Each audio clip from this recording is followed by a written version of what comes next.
String तयार करणं सोपं आहे, बट त्याच्यावर ॲक्शन कसं घ्यायचं, जसं लेंथ, कॅरेक्टर ॲक्सेस करणं, जॉईन करणं, हे सगळं शिकूयात आजच्या भागात. जावामध्ये स्ट्रिंग हा क्लास असल्यामुळे त्याच्याकडे बरेचसे युजफुल मेथड्स आहेत. चला काही बेसिक्स आणि इम्पॉर्टंट मेथड्स बघू. सो सर्वात आधी आपण बघणार आहोत लेंथ मेथड स्ट्रिंगची लांबी सांगतो. जसं की इथे एक्झाम्पल बघितलं, आपण एक स्ट्रिंग घेतली आहे, string name is equals to Anurag, आणि त्याच्यानंतर आपण एक मेथड वापरली आहे ज्यात आपण नेम डॉट लेंथ प्रिंट केला आहे. सो याचा आउटपुट आपल्याला काय येणार,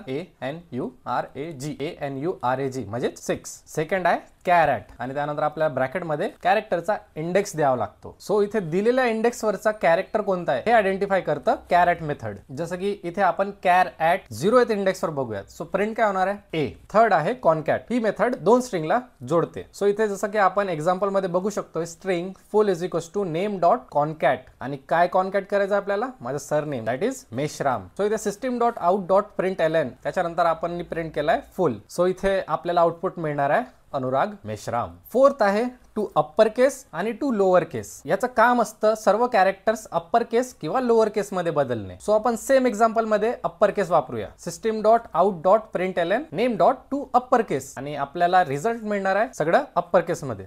जावामध्ये स्ट्रिंग्स इम्युटेबल असतात, म्हणजे आपण ह्या सगळ्या मेथड्स वापरल्या तरीही ओरिजिनल स्ट्रिंग चेंज होत नाही. सो इथे चेंजेस केल्यावर एक नवीन स्ट्रिंग क्रिएट होते. इंटरव्ह्यू मध्ये हा प्रश्न नक्की विचारतात, Y strings R immutable. So त्याचा आन्सर मी थोड्या वेळा आधी दिलाय. सो हे होते स्ट्रिंग मेथड्स, त्यातला आज आपण पार्ट 1 बघितलाय. उद्या आपण शिकणार आहोत स्ट्रिंग कंपॅरिझन आणि सर्चिंग मेथड्स. सो मिस करू नका.